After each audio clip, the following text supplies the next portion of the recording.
Hi, I'm Kara, and my toxic trait is I grow too many tomatoes even though I don't actually eat them.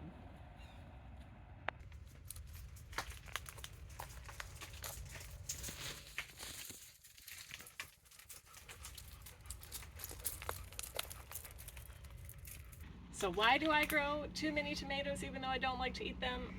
I think it's because I am slightly masochistic, but also maybe I just like a challenge. So this is going to be an intro to growing tomatoes in Southwest Florida, because to tell you everything would take multiple videos. But here's a brief intro. Firstly, right now it's December 11th. It's like 60 degrees outside. This is the time of year when we grow tomatoes down here, not the summer. If you try to grow them in the summer, they will die.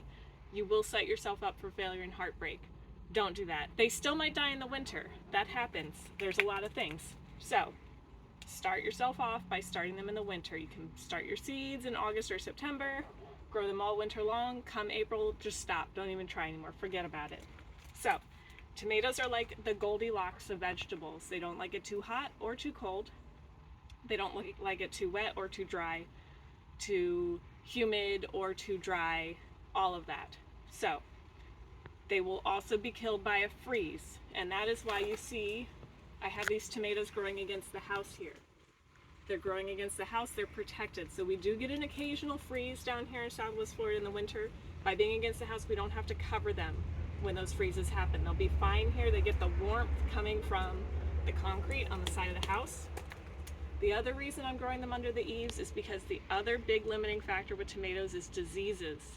And those diseases are spread often, especially bacterial spot, by raindrops hitting the plants. So after a rain, you'll see the diseases increase on your tomatoes that are out in the rain. So by being under this overhang here, it's protecting them from those raindrops. That's why they're still all a beautiful green, even though I haven't sprayed them with anything all season long. No pesticides. So you want to keep them out of the rain. You want to keep them from being too hot or too cold. You want to keep them from being too dry or too wet.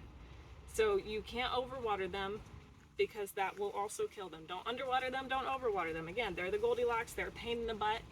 You gotta just stick your finger in the soil. If it feels moist, don't water. If it feels dry, give them water. Now the reason I have these in pots, A, so I can grow them under the eave here, but B, as I discussed in my video on roselles, nematodes. We have them all through our yard. If I try to grow these in the ground, they will die very quickly. The nematodes will get to those roots, they will die. So I grow them in pots with sterile homemade soil. That homemade soil has coconut coir, perlite, and the best compost. We can't even use our own homemade compost because that might also have nematodes in it. We've tried to do what the University of Florida recommends for nematodes and add a lot of organic matter to our soil. So you can see these beds here. This is pure compost, pure homegrown compost that fills these beds, but they still get full of nematodes. So we try the organic matter.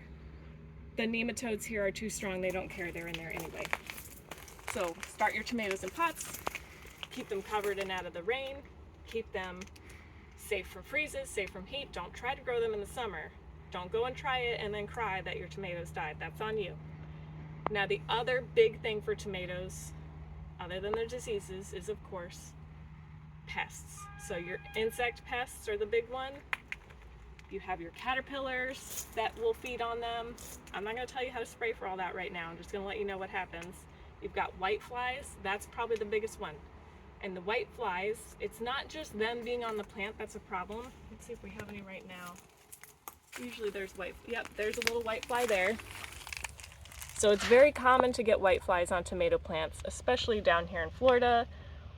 White flies are extremely common. They're everywhere. They're feeding damage. They're not hurting the plant by feeding on it. What happens is they vector a very detrimental virus to the tomatoes. The white flies vector, fancy scientific name for transmitting or spreading, the tomato yellow leaf curl virus to tomatoes. And once your plant has it, it's done. There's no cure for viruses in plants. They're not going to get over it like we do. They are done. And once they have that virus, the white flies can take it from that plant and give it to all the other plants in your garden. So if you see a plant showing signs of that virus, which that can be another video, you got to tear it out and throw it out before the whiteflies spread it everywhere else. Now, what to do about the whiteflies? Some people find comfort in prayer, but for the rest of us, spraying is not going to work for the virus, because pesticides that you spray to kill insects, they work by the insect has to contact them for a certain amount of time, and then eventually they die. But just a few minutes of feeding on the plant will spread that virus. So even if you've sprayed the plant, a whitefly lands there, starts feeding, boom, virus is in the plant, boom, now the whitefly's dead, too late. The plant already has the virus.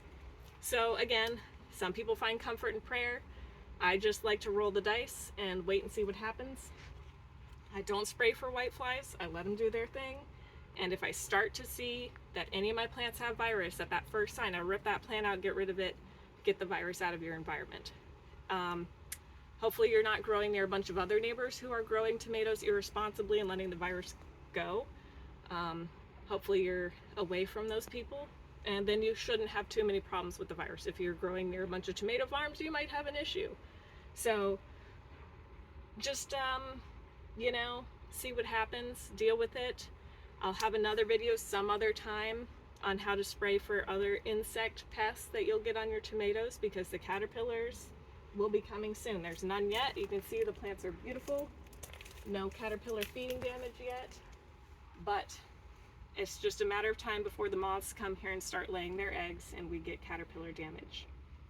So anyway, that is your brief intro to growing tomatoes in the Southwest Florida landscape.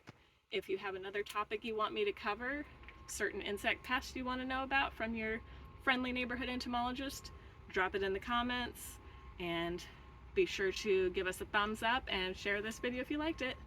Happy gardening!